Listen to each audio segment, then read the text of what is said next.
ঠোঁটে ঠোঁট রাখার জন্য আবার একটা মাত্র দিন হয় নাকি? ভালোবাসার মানুষের ঠোঁট ছুঁয়ে যাওয়ার জন্য কোনো দিনক্ষণ লাগে না। তবু ক্যালেন্ডারে এই মিষ্টি আদরের জন্য তুলে রাখা রয়েছে একটা দিন, ভ্যালেন্টাইন্স ডে এর আগের দিন, অর্থাৎ 13ই ফেব্রুয়ারি পালিত হয় চুম্বন দিবস হিসেবে।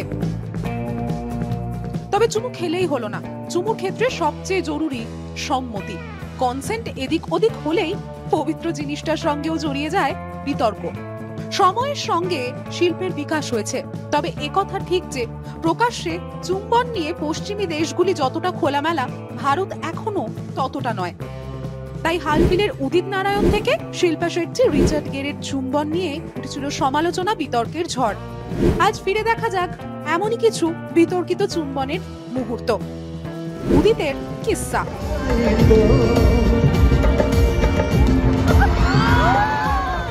সম্প্রতি উদিতের চুম্বন বেজায় ভাইরাল সর্বত্র, এমনকি সকাল থেকেই সোশ্যাল মিডিয়া তোলপাড় উদিত নারায়ণের মিমে। কেউ কেউ তো বলছেন আজ কিস ডে নয়, বরং উদিত নারায়ণ দিবস। কেন এ কথা বলছেন নিন্দুকেরা?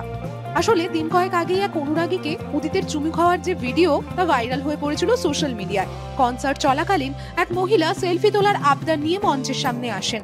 ফ্যানের আবদার রেখে সেলফি তোলেন উদিত, কিন্তু হঠাৎ ওই অনুরাগী গায়কের গালে চুম্বন করেন। সঙ্গে সঙ্গে উদিত নারায়ণও ওই মহিলাকে চুম্বন করেন, গালে নয়, ঠোঁটে। আর উদিতের সেই চুমুর ভিডিও এই মুহূর্তে দাপিয়ে বেড়াচ্ছে সর্বত্র। যদিও এই সমালোচনা বিতর্ককে নিছক জনপ্রিয়তা হিসেবেই দেখছেন তিনি। এর আগেও বিতর্কিত চুমুর সঙ্গে নাম জড়িয়েছে উদিতের।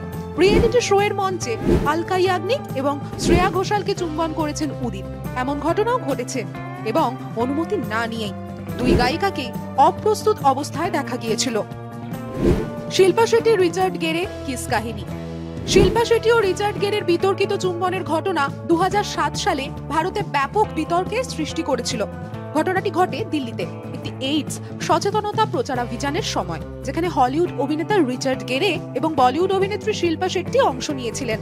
মঞ্চে বক্তব্য রাখার সময় রিচার্ড গেরে হঠাৎ শিল্পা শেট্টির হাত ধরে তাকে আলিঙ্গন করেন এবং বেশ কয়েকবার গালে চুম্বনও করেন।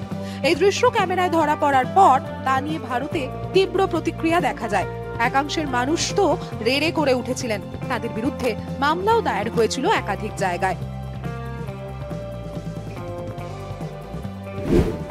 ঋত্বিককে রেখার চুমু। 2006 সালে ক্রিস সিনেমার একটি অনুষ্ঠানে রেখা ঋত্বিককে স্নেহের প্রকাশ হিসেবে চুম্বন করেন। তবে সেই চুমু ছিল ঋত্বিকের নাক এবং ঠোঁট ঘেঁষে।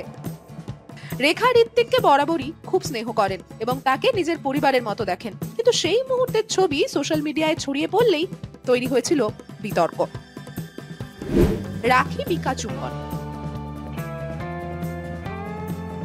রাখি সাওয়ান্ত ও মিকা সিং এর বিতর্কিত চুম্বনের ঘটনা 2006 সালে ঘটে, যা বলিউডের অন্যতম আলোচিত কেলেঙ্কারি হিসেবে পরিচিত। ঘটনাটি ঘটে মিকা সিং এর জন্মদিনের পার্টিতে, যেখানে বলিউডের বেশ কয়েকজন সেলিব্রিটি উপস্থিত ছিলেন। পার্টির সময় মিকা হঠাৎ রাখি সাওয়ান্তকে জড়িয়ে ধরে চুম্বন করেন, যা ক্যামেরায় ধরা পড়ে এবং মিডিয়ায় ব্যাপক আলোড়ন তোলে। রাখি সাওয়ান্ত এ ঘটনায় প্রচন্ড ক্ষুব্ধ হন এবং পরে মিকার বিরুদ্ধে যৌন হয়রানির অভিযোগ তুলে পুলিশের কাছে এফআইআরও দায়ের করেন। এই কেলেঙ্কারি নিয়ে দীর্ঘদিন আলোচনাও চলে। মিকা দাবি করেছিলেন রাখি তার অনুমতি ছাড়াই কেক মুখে মাখিয়ে দিয়েছিলেন, তাই প্রতিশোধ হিসেবেই তিনি চুম্বন করেন। বাবা মেয়ের চুমু। ঘটনাটি ঘটে 1980-র দশকের শেষের দিকে, যখন মহেশ ভাট এবং তার মেয়ে পূজা ভাট একটি ম্যাগাজিনের ফটোশুটে অংশ নেন। স্টারডাস্ট ম্যাগাজিনের জন্য তোলা এই ছবিতে দেখা যায় মহেশ ভাট তার মেয়ে পূজা ভাটকে ঠোঁটে চুম্বন করছেন। ছবিটি প্রকাশিত হওয়ার পর এই নিয়ে ভারত জুড়ে তীব্র সমালোচনা শুরু হয়। অনেকেই একে অনৈতিক এবং অস্বাভাবিক বলে আখ্যা দেন। এই বিতর্ককে আরো উস্কে দেয় মহেশ ভাটের একটি মন্তব্য, যেখানে তিনি বলেছিলেন পূজা যদি তার মেয়ে না হতো তাহলে তাকে নাকি তিনি বিয়েও করতেন। আজও বলিউডের ইতিহাসে এটি একটি অন্যতম বিতর্কিত মুহূর্ত হিসেবে বিবেচিত হয় এবং মাঝে মাঝেই এটি নিয়ে আলোচনাও হয়ে থাকে।